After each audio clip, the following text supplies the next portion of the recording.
Jaksa penuntut umum menuntut terdakwa kasus salah transfer Bank Sentral Asia atau BCA, Ardi Pratama dengan hukuman 2 tahun penjara. Tuntutan ini disampaikan dalam sidang yang dilakukan secara daring di Pengadilan Negeri Surabaya pada Rabu 24 Maret tahun 2021. Jaksa Zulfikar mengatakan menuntut agar majelis hukum menghukum terdakwa Ardi Pratama dengan pidana 2 tahun penjara.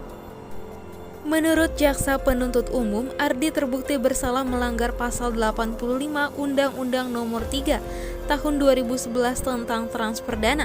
Dalam pasal tersebut disebutkan nasabah penerima salah transfer bisa dikenai denda bahkan dipenjara jika tidak memiliki itikat baik untuk mengembalikan.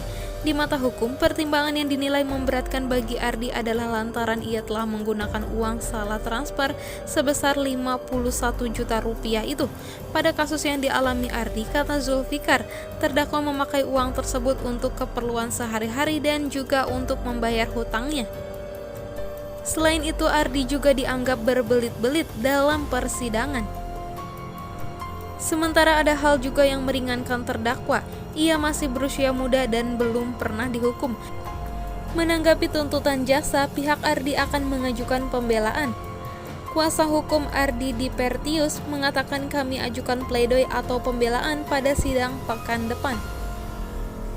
Mengingat asal-usul kasus ini, bermula Ardi menerima salah transfer. Peristiwa ini bermula ketika seorang mantan pegawai Bank Sentral Asia atau BCA Nur Kuzaima salah melakukan transfer uang sebesar 51 juta rupiah ke rekening Ardi pada 11 Maret 2020 lalu.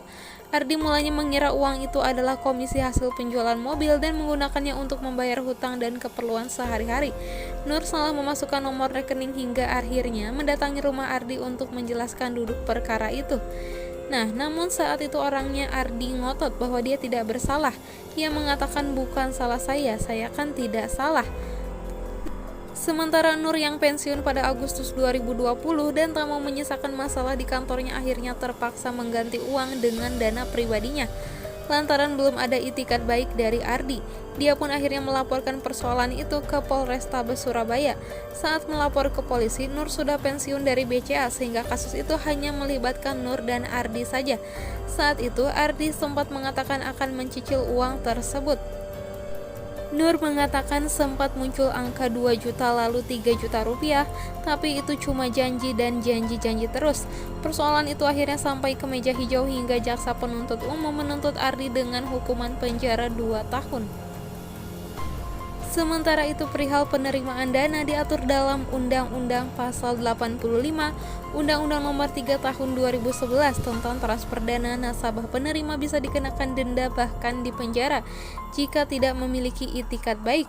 Bunyi dari undang-undang tersebut adalah setiap orang yang dengan sengaja menguasai dan mengakui sebagai miliknya dana hasil transfer yang diketahui atau patut diketahui bukan haknya dipidana dengan pidana penjara paling lama 5 tahun atau denda paling banyak 5 miliar rupiah. Demikian isi pasal tersebut. Biasanya pihak bank telah memberitahukan pada penerima dana jika ada uang yang seharusnya tidak ia terima. Hal itu sebaiknya segera ditindaklanjuti penerima dana dengan upaya pengembalian.